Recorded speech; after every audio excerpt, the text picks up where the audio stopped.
Seja como uma raiz e firme ideal, e siga o seu destino.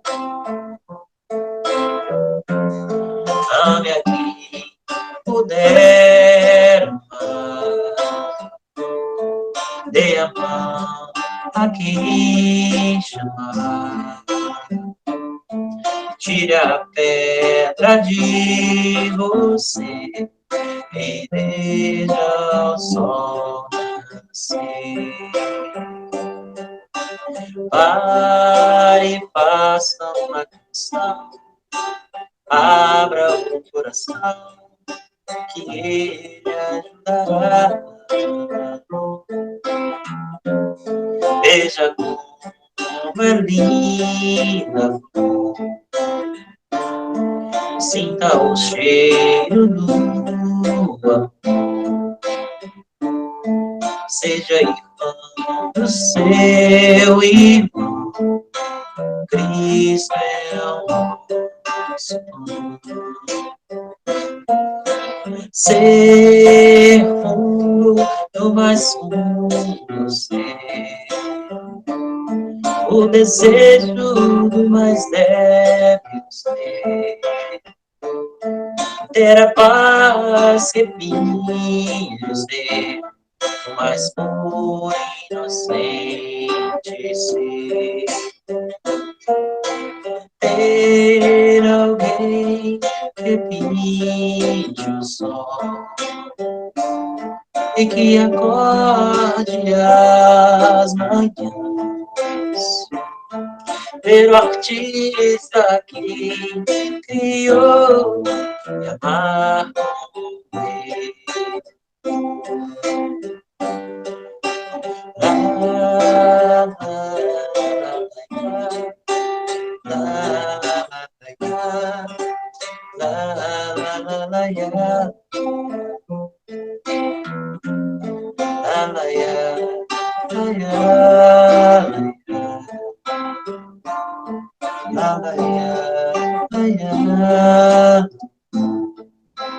Cristo é o nosso.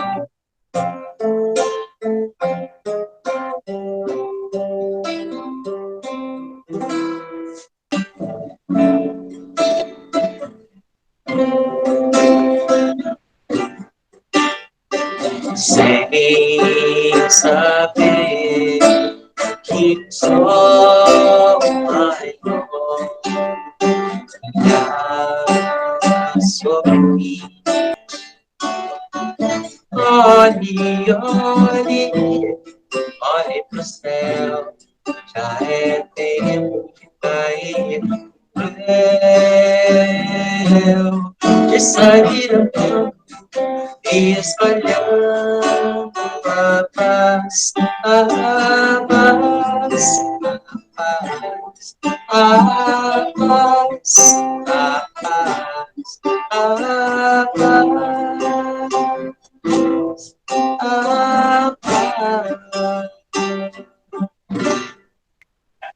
Antes da gente apresentar os nossos trabalhos de hoje, eu gostaria de fazer um convite para todos vocês que estão aí, né, online, juntamente conosco. Vocês devem estar vendo aí um folder que eu coloquei do nosso almoço. A nossa casa, o Segal, ela é mantida através dos eventos que a gente faz. É uma casa bem grande, né? Nós temos 5 unidades, certo? Então, nós temos unidades aqui em Goiânia, temos lá em Senador Canedo, temos lá no bairro JK. Então, são várias unidades que são mantidas pela nossa casa. E, periodicamente, a gente faz um evento, né? Para que a gente possa arrecadar e auxiliar na manutenção da nossa casa. Almoço Goiano é um desses eventos que vai acontecer agora, dia 12, certo? E o valor dele é R$35 até o dia 5, né? E depois do dia 5, R$40, certo? É interessante também, pessoal, que mesmo aqueles que quiserem contribuir, né, às vezes não posso ir, estou em outra cidade, quero auxiliar, né, você pode fazer isso através do nosso site. Então, você entra no nosso site lá, tá? Que é o www.segal.org.br. Eu vou colocar. Muito bom, ó. Não sei se vocês estão vendo aí, vou voltar aqui. Então, entrou no site, tá? Vai aparecer direto essa abazinha aqui do almoço, certo? Vai aparecer essa aba aqui, tá? Aí é só vocês clicarem na aba, clicou na aba aqui, vai aparecer aqui uma outra abazinha, e aí você coloca seu nome, né, o seu e-mail, né, para você receber o voucher do almoço, né? Acaba de completar quantos vocês querem aí, se vai ser 1, 2, 3, tanto vocês quiserem, certo? O pagamento pode ser feito através do nosso Pix, né? Então, pode ser, você clica aqui no Pix e tira um print do QR Code, ele já vai sair o pagamento para você aí, já vai sair lá no Pix, tá? E se for pagar com cartão, é só clicar aqui, tá? Aí você vai entrar lá no site do cartão, tá bom? Então, era só para passar para vocês que a gente está com essa promoção agora, né? E convidá-los, certo? E agora, para a gente dar continuidade, e aí, agora nós vamos para a nossa escala. Então, hoje a harmonização ficou a cargo do Ricardo, que é esse companheiro nosso aí, tá, que tocou belamente para a gente. Né? Meu nome é Edmur, estou fazendo a abertura, a condução dos trabalhos, né? O Evangelho segundo o Espiritismo vai ser lido pelo meu irmão Edmilson, vulgo Ticão, né? A prece inicial vai ser feita pela Natália, e o nosso palestrante de hoje é um companheiro da casa, já é frequente na nossa reunião pública, sempre traz temas muito interessantes, com a sua maneira de falar fácil, né? Então, nosso companheiro Adeclair vai falar hoje sobre a coragem da fé. O passe e a fluidificação das águas vai ficar a cargo do nosso companheiro Haldene, tá? Então, sejam todos bem-vindos mais uma vez. E eu vou pedir para o Ricardo cantar mais uma musiquinha e logo depois Edmilson faz a leitura e a Natália faz a prece, ok? Um raio de luz nascido do alto das mãos de Jesus, percorre o espaço e vem à terra fazer-se mensagem. Que se encerra a beleza e a imagem, ensinamento do Evangelho. E a mensagem deixa uma paz na gente, que vai agindo igual a semente, muda o caminho onde é semear. Iluminando tudo, florindo a estrada, fazendo um mundo mais amor e mais vida. La la ya,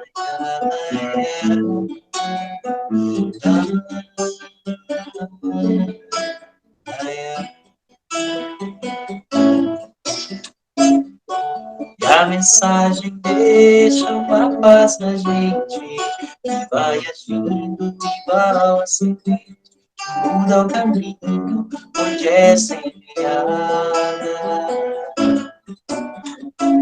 Iluminando tudo, florindo a estrada, fazendo um mundo mais amor e mais vida. Do Evangelho segundo o Espiritismo, o capítulo 24, não coloqueis a candeia debaixo do alqueire, coragem da fé, itens 13, 14 e 15.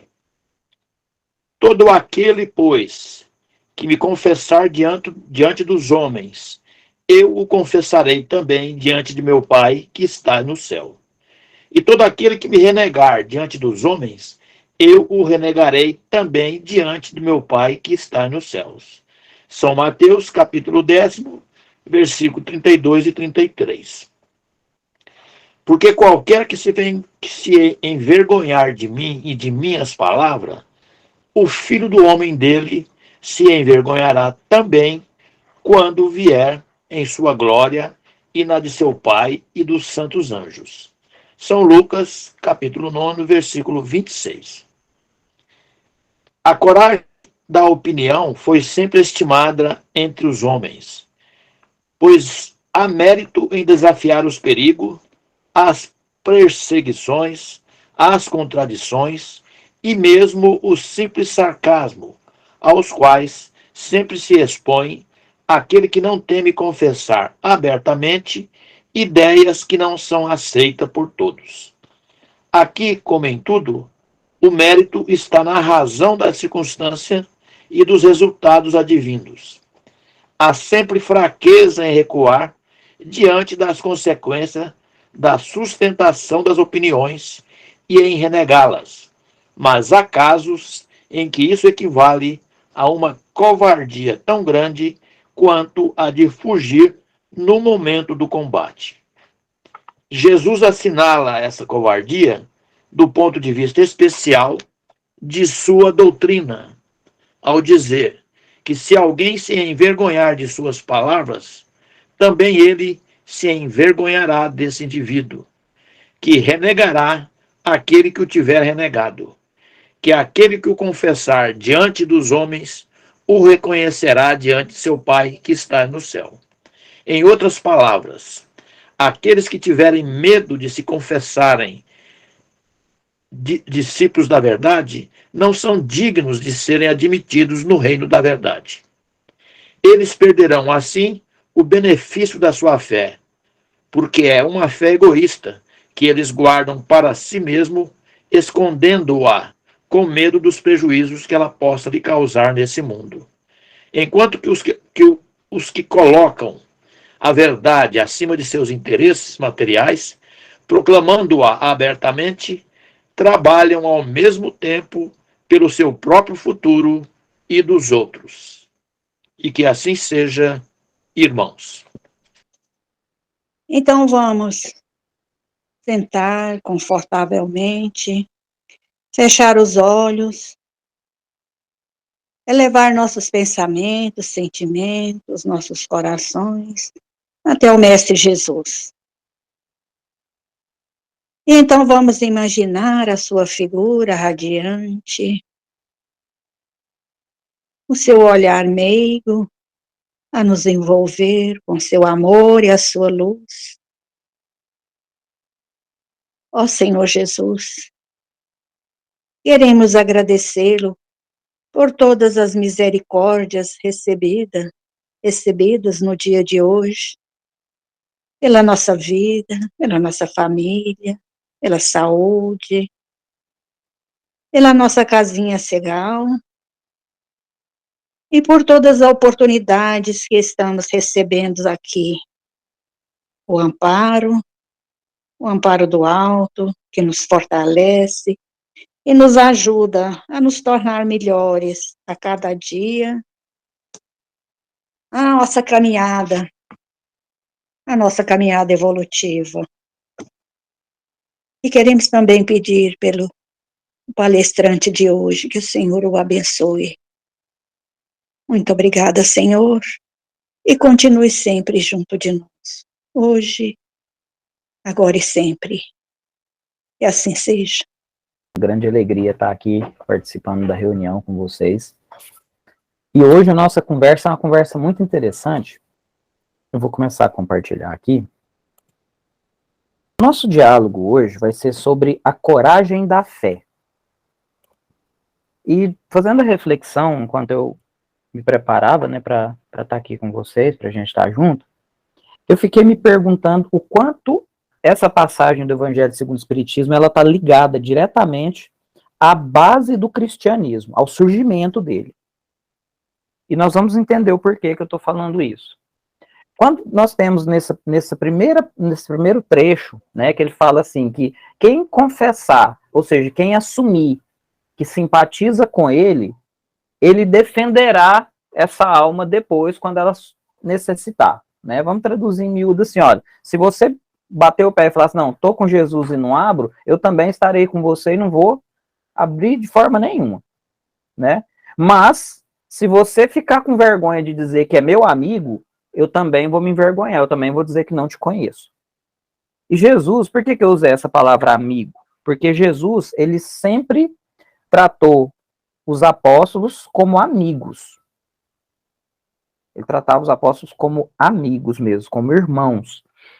Então, assim, e quando eu falo que nós podemos refletir sobre o cristianismo nascente, nós podemos falar assim, durante a trajetória, durante a missão, o messianato de Jesus, como que foi a postura daqueles que o rodeavam?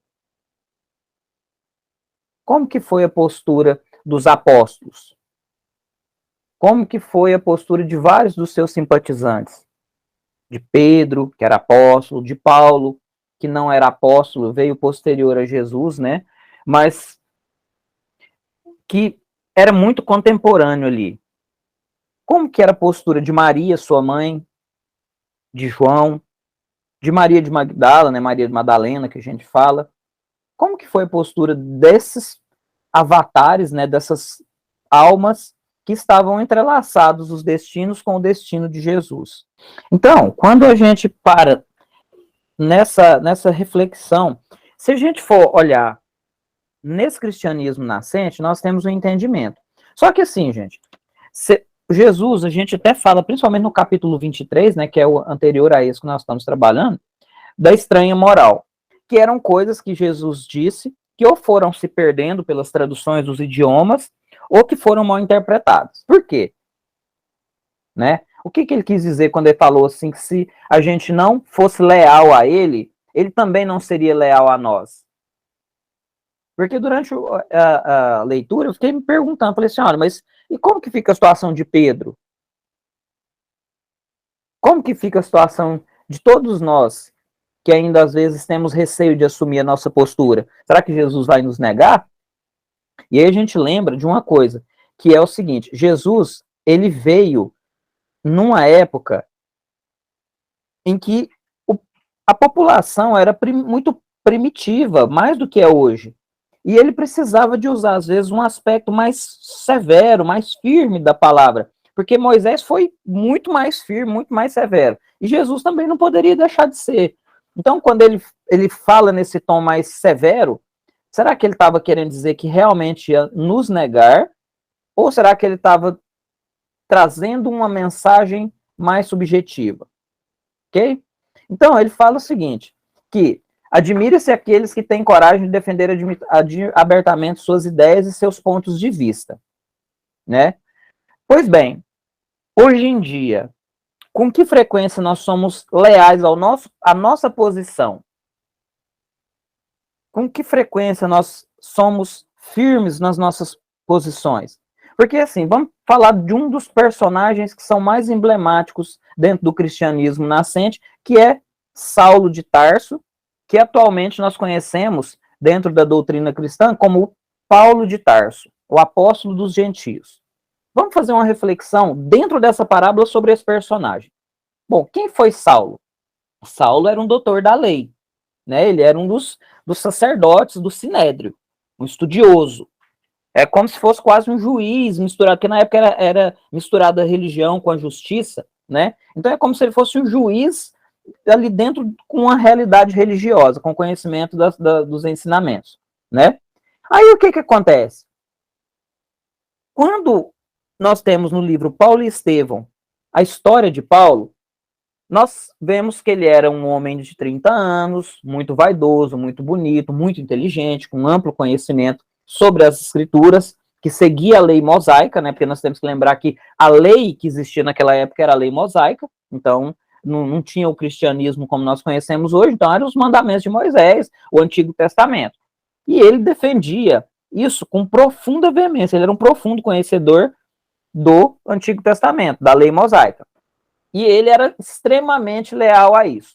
E essa lealdade levou ele a, inclusive, perseguir os cristãos, culminando com o apedrejamento daquele que depois ele descobriu ser o seu cunhado, o irmão de Abigail, que era sua noiva.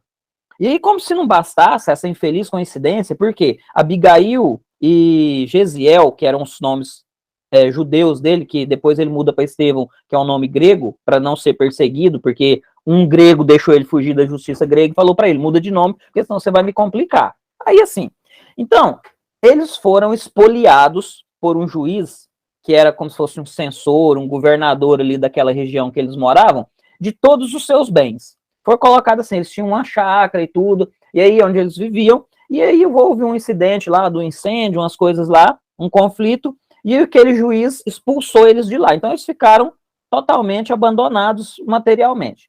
E aí, né, o pai deles, se eu não me engano, morreu, e a Abigail foi morar com um familiar, se eu não me engano, e o Gesiel foi preso.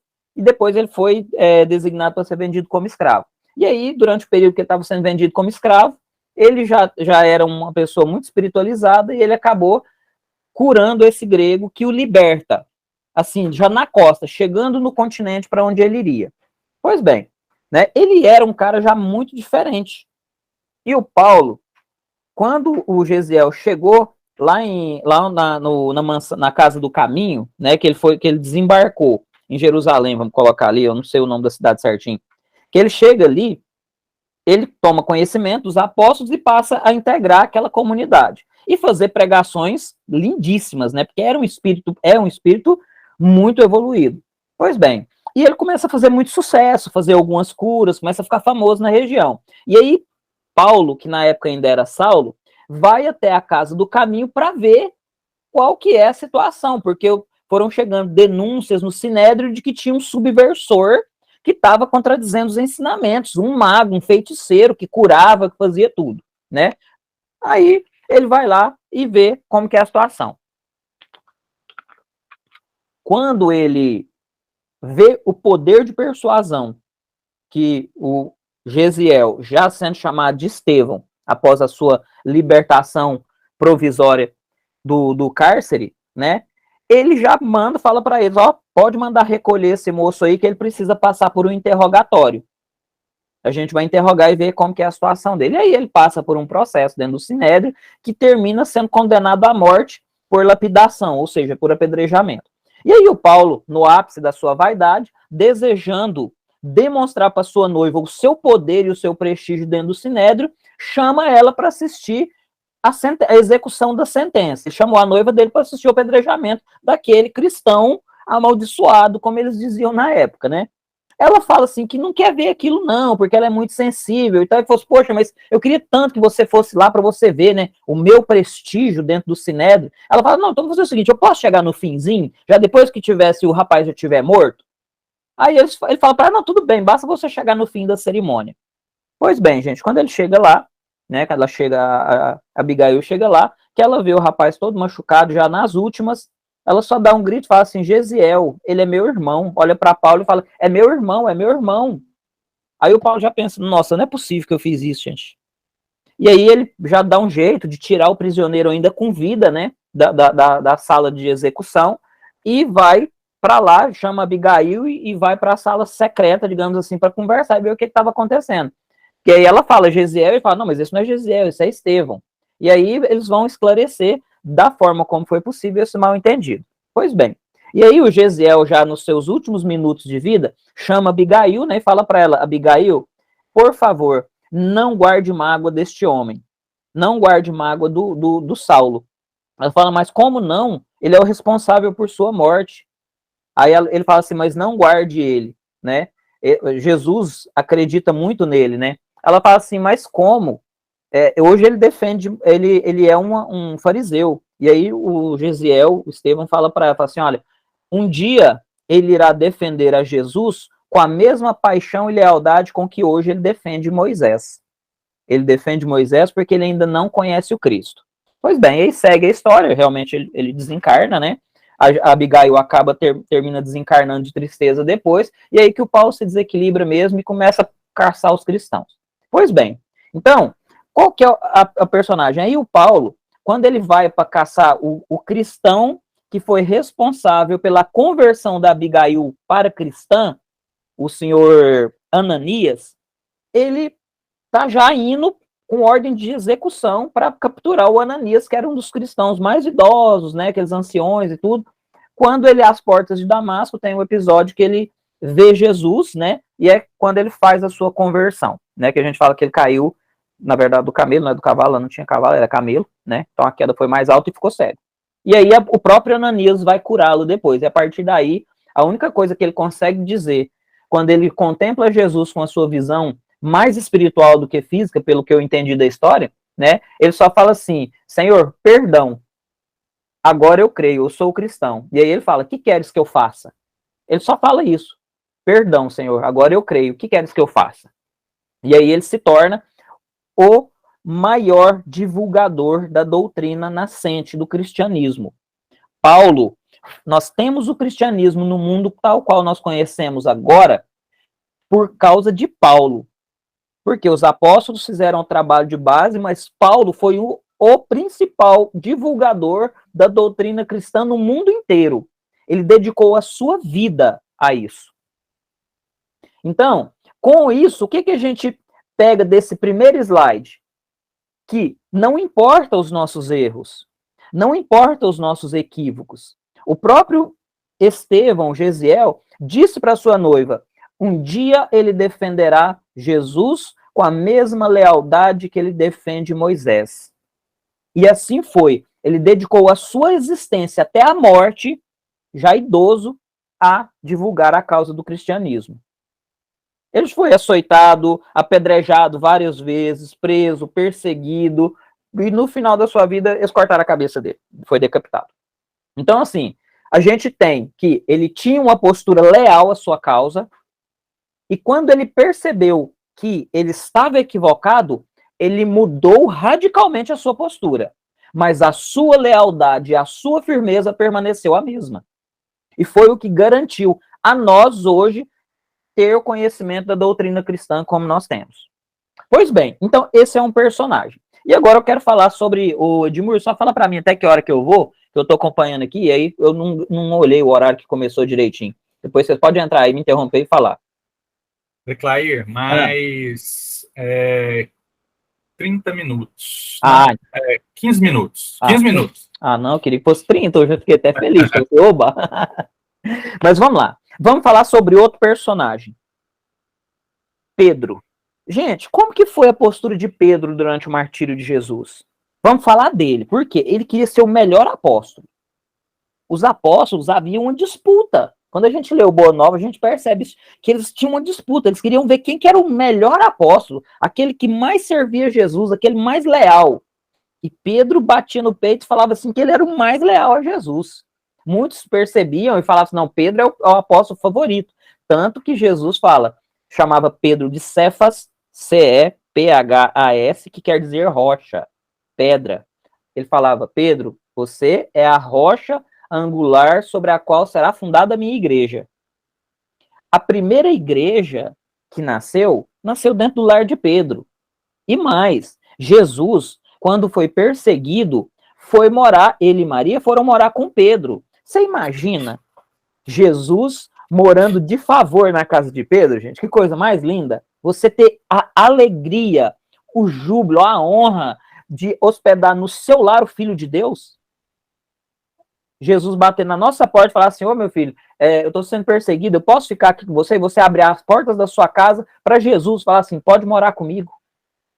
Foi o que Pedro fez. E ainda assim, no momento lá prévio, assim, antes da crucificação, que ele estava lá discutindo quem que era o melhor apóstolo, Jesus olha para ele e fala assim: ó, Pedro, pois eu te digo em verdade, antes que o galo cante, porque já era a noite que Jesus seria preso, né?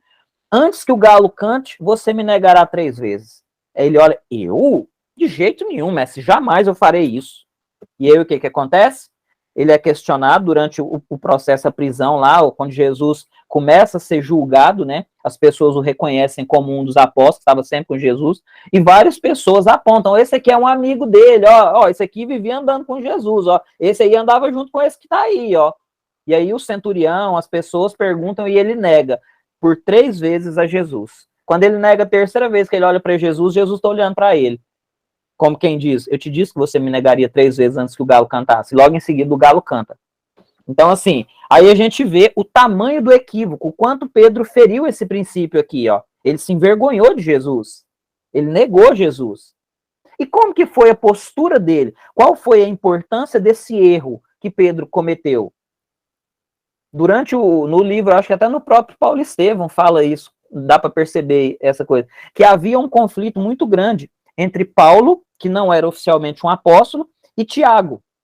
Que Tiago, ele era muito tendencioso a obedecer o sinédrio, permitir várias práticas dentro do cristianismo que eram práticas originárias do sinédrio, do Velho Testamento, certo?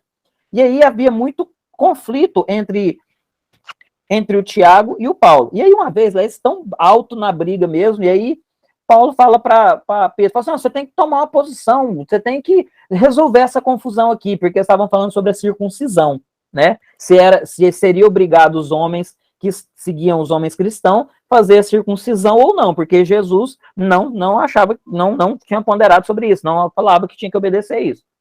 E aí, eles estavam numa decisão acalorada, quando Pedro levanta, e aquele momento, no livro mesmo fala, que foi uma grave ameaça ao cristianismo nascente, que ali haviam forças opositoras ao trabalho de Jesus, que estavam atuando ali, fomentando aquela dissensão entre os apóstolos.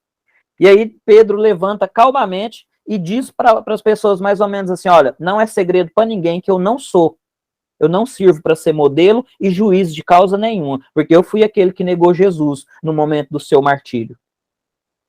Então, Paulo, você está certo, Tiago, você também está certo. Agora vamos rezar? Vamos fazer o evangelho? Mas foi a mesma coisa de jogar uma água, assim, ó. Acabou, a discussão acabou ali, eles fizeram o culto o evangelho da noite, né, que era o estudo que eles faziam. Então, assim, e por que é que Pedro teve a capacidade de ter essa maturidade? Por conta do erro que ele cometeu. A partir do momento que ele cometeu aquele erro, ele percebeu a importância de se ser leal, porque no próprio Boa Nova fala isso, fala assim, que das virtudes, a mais agradável a Deus é a lealdade. Acho que Pedro pergunta isso para Jesus, no Boa Nova fala assim, qual é a virtude mais agradável a Deus? Ele fala assim, a lealdade, ser leal a Deus. Porque quando a gente é leal a Deus, a gente concorda com várias coisas de suas leis, dos seus ensinamentos, entendeu? Então a gente tem essas duas referências. Ou seja, quando a gente tem essa primeira parte aqui que ele fala que aquele que se afirmar leal a uma causa terá também a sua lealdade. E aquele que negar a sua causa também vai ter problemas depois. Ele não diz necessariamente, né, que é assim, isso é uma linguagem figurada. O que é o verdadeiro juiz da nossa causa? O verdadeiro juiz da nossa causa é a nossa própria consciência. Esse é o verdadeiro juiz. Então, quantas vezes dentro das obras espíritas que nós lemos, nós recebemos relatos de espíritos que falam, não, eu não sou ninguém para falar sobre isso, porque eu já cometi esse erro, já cometi esse erro, já cometi esse erro. Ou seja, foi Jesus que chega ali para aquela pessoa e fala assim, olha, você não deve estar aqui? Não, é a própria consciência de cada um que cobra de nós a correção daquilo que nós erramos. Então, nós podemos entender aqui que quando Jesus fala sobre isso, ele não está falando assim que ele irá negar. Não, nós mesmos iremos fazer isso. Nós mesmos iremos olhar para nós e dizer, eu falhei e eu preciso reparar esse erro, né? Então, assim, quando a gente vai começando a entender e hoje trazer para a nossa realidade o quanto nós somos leais às nossas causas. Gente, o quanto nós somos leais àquilo que nós acreditamos que é certo. Entende? Porque assim, gente, nós tivemos recentemente um grande conflito na nossa nação, enquanto pátria do evangelho. E como que nós lidamos com isso? Como que nós lidamos com a realidade que nos cerca? Quando nós somos confrontados com a nossa consciência, por vezes dizendo para nós que nós não estamos no caminho do bem, que nós não estamos no caminho certo. Porque nós sabemos, ok, lembra do exemplo de Paulo? Ok, não importa se eu estou no caminho errado hoje, mas esse caminho errado que eu estou, eu acredito que é o certo, porque enquanto eu acreditar que ele é o caminho certo, eu devo ser firme naquilo. Agora, a partir do momento que eu descubro que aquele caminho não é um caminho bom, eu falo, opa, preciso mudar de caminho, porque esse aqui eu percebi que não é bom. Agora eu vou seguir esse caminho, que é o caminho que eu acredito, mas ser leal, ser inteiro, ser íntegro dentro daquilo. Porque essa é a mensagem que nós temos. Dessa integralidade, sabe? Dessa integridade mesmo. Quando a gente olha para Chico, gente, o quanto Chico foi íntegro naquilo que ele defendia. As pessoas que conviveram com Chico, eu já ouvi falar que jamais viram ele fazer uma crítica a uma pessoa. Da mesma forma que Jesus e os apóstolos uma vez passaram perto de um cão morto, né? O animal já estava em decomposição, então já estava com mau cheiro. Então todo mundo passou e falou assim, nossa senhora, que carniça, meu Deus do céu, nossa senhora. Jesus passa, olha o animal já em decomposição, olha e fala assim, nossa, que bela dentição tinha esse animal. Os apóstolos param. Ou seja, mesmo naquele evento que ele estava testemunhando, todo mundo estava reparando no mau cheiro, estava reparando no aspecto do animal em decomposição, Jesus ainda naquele estágio final, ainda olhou e falou assim, nossa, que bela dentição tinha esse animal. E nós? Como que nós olhamos a nossa vida? Porque, gente, quando nós fazemos um comentário infeliz a respeito de alguém à nossa volta, nós não estamos sendo leal à nossa consciência, nós não estamos sendo leal àquilo que nós, enquanto cristãos, defendemos. Quando nós falamos sobre vingança, quando nós nos vingamos, tudo bem, talvez aqui ninguém vingue uma morte, ou tenha vingado uma morte, tenha vingado uma coisa ruim. Mas quantas vezes a gente está no trânsito, a pessoa fecha a gente, às vezes pode até sem querer, a gente vai lá e fecha a pessoa também. Isso é vingança, gente. Sabe aquela pessoa que fala assim, nossa, eu sou muito de boa, até pisar no meu calo, pisou no meu calo, isso é vingança. E o pior é que aquele que comete a vingança, isso está no próprio Evangelho segundo o Espiritismo, falha no aspecto seguinte, porque às vezes o que a pessoa fez foi sem querer, mas a vingança, na maioria das vezes, ela é premeditada. Ou seja, então você, às vezes, falha muito mais do que aquele que você diz ser o seu algoz. Porque às vezes a pessoa te fecha no trânsito sem querer. Às vezes a pessoa te fecha porque é uma pessoa de idade, porque às vezes não enxerga bem, às vezes não está se sentindo muito bem, está com pressa, está com uma pessoa no hospital, não é? E aí, de repente, o que a gente faz? A gente vai lá e revida aquilo que a gente deu um nome mais bonitinho para vingança leve, né? Vamos colocar assim, vingança branca. Ah, não, eu revido. É vingança. Você revidar o mal que você fez é se vingar. E aí? Como que nós lidamos com isso? Como que nós lidamos hoje, gente, com a lealdade? Quanto nós somos leais hoje à doutrina espírita? Quantos de nós temos vergonha de falar que somos espírita? Quantos de nós temos vergonha de, às vezes, assumir aspectos da nossa vida? Eu vou contar uma coisa para vocês, que é assim, é um desabafo meu. Eu fumei até muitos anos atrás, acho que até 2008, mais ou menos, coisa de gente sem juízo, muito novo, né? E eu fumava. E aí eu ficava com vergonha de fumar perto das pessoas que eu conhecia, dos meus irmãos, principalmente, né? Porque ninguém fumava. Nenhum deles nunca fumou. E aí eu fumava. E aí o que acontece? Quando eles vinham para minha casa, eu ficava com vergonha de fumar perto deles e não fumava. Ou quando ia para a casa deles, ficava arrumando desculpa para sair, para poder fumar, porque eu não queria fumar perto deles, com coisa que cigarro não dá para sentir o cheiro, né? Mas eu era inocente, né? Como diz, ignorante. E aí o que acontece? Um dia eu parei para pensar e eu falei, eu preciso dar um basta nessa situação. E aí eu pensei comigo, falei assim, bom, se é algo que eu tenho vergonha de fazer na frente das outras pessoas, é porque, no fundo, eu sei que é algo que eu não deveria estar fazendo. Então, para a gente saber se a gente deve ou não continuar fazendo uma coisa, se pergunte, se as pessoas me vissem fazendo isso, eu ficaria feliz? Não vou nem dizer orgulhoso, porque orgulho não é um sentimento, uma sensação que a gente deve sustentar. A gente pode se sentir feliz, alegre, jubiloso, mas orgulhoso, acho que não é uma palavra que nós espíritos devemos buscar sentir. né? Fala assim, nossa, eu estou orgulhoso disso. Não, eu estou feliz pelo progresso do filho, pelo trabalho, pela casa nova, pelo carro novo, eu estou orgulhoso. Não, eu estou feliz, estou alegre com isso. Mas aí eu pergunto para você, o que vocês acham disso? Sabe, porque a nossa consciência é o nosso guia. Como que foi a postura de Paulo quando ele percebeu que estava no caminho errado? Ele mudou o seu caminho, ele mudou a sua jornada. Qual foi a postura de Pedro? Ele, a partir do momento que ele reconheceu a gravidade, a imensidade do erro dele, o que ele fez? Ele corrigiu sua postura. E Maria de Magdala, Maria Madalena? Existiam 3 almas, gente, do universo de pessoas que se beneficiaram da presença de Jesus, das suas curas, dos seus ensinamentos. Apenas 3 almas foram leais a ele até o final. Só 3. Olha o quanto nós precisamos evoluir, amadurecer. E eu encerro aqui a nossa conversa, perguntando para vocês, você tem sido leal aos seus princípios? Para onde você está levando a sua vida? Para onde você está levando ela? Você vive segundo aquilo que você acredita que é certo? Ou talvez você ainda não tenha forças. Como Pedro não teve forças para assumir lá e falar assim, eu sou o braço direito de Jesus, sou eu mesmo. É eu aqui, ó, sou eu. Eu sou o braço direito dele, eu sou o apóstolo que tá, aquele que estava lá junto com ele, sou eu mesmo. Então, se vocês quiserem fazer alguma coisa, pode fazer que eu tô aqui. Porque ele não conseguiu. Então, para nós que ainda não conseguimos ser leal às nossas consciências, nos espelhemos em Pedro.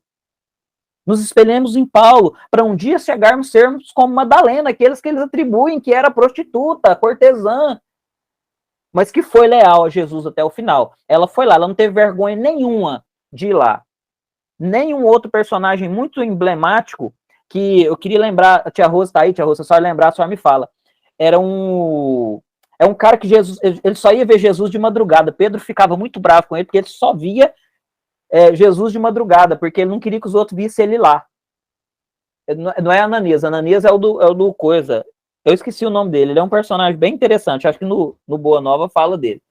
Aí o que acontece? Pois ele, apesar de ir ver Jesus só de noite, o que acontecia?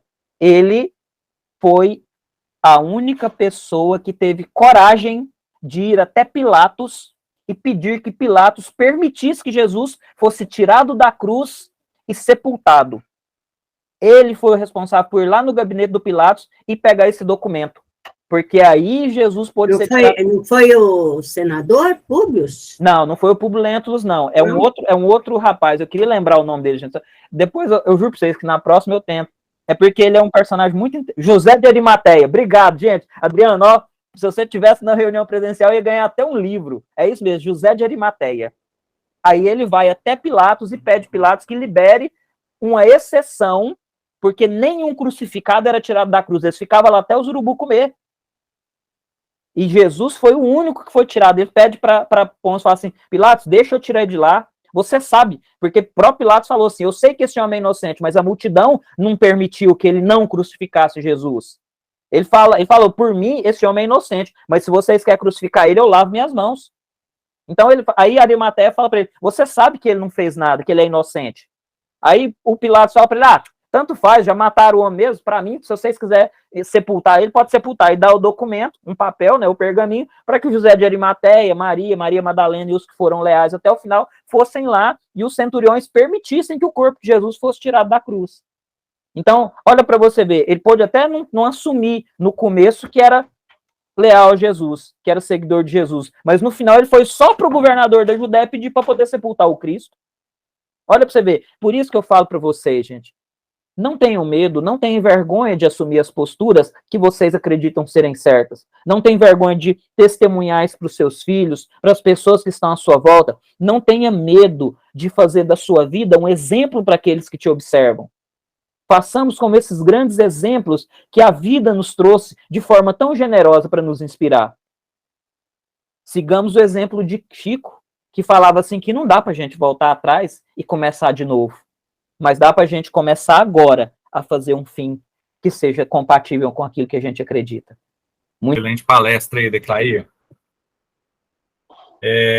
nós só podemos agradecer aí, né, sua presença, essa oportunidade aí de te ouvir um pouco, ouvir as palavras, né, do Evangelho, trazidas com clareza, com tranquilidade. Agradecer o nosso amigo Declaí pelos esclarecimentos, por essa bela explanação.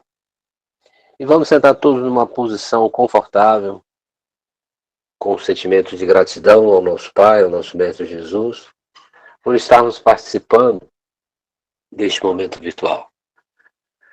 Imaginemos, pois, a figura do Mestre Jesus, com seus braços abertos, e de suas mãos saem vários raios de luz, que são manipulados por nossos mentores espirituais, distribuindo assim essas energias para o nosso chakra coronário, frontal, laríngeo, cardíaco, esplênico, gástrico, genésico, equilibrando assim todo o nosso ser, nos deixando mais leves, nos deixando mais com um sentimento de gratidão ao nosso Pai querido.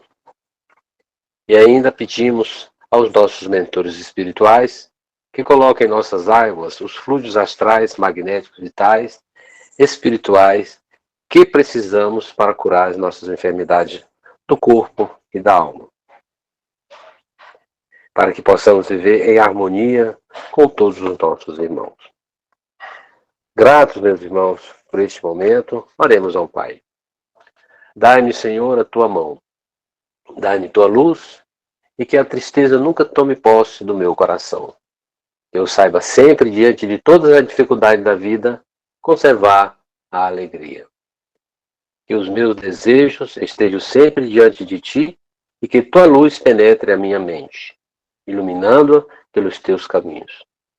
Que os meus olhos possam sempre enxergar tudo que é de teu agrado. Que os meus familiares, meus companheiros e amigos sejam fiéis a ti, sem desanimar. Que a paz do Mestre Jesus esteja no coração de todos.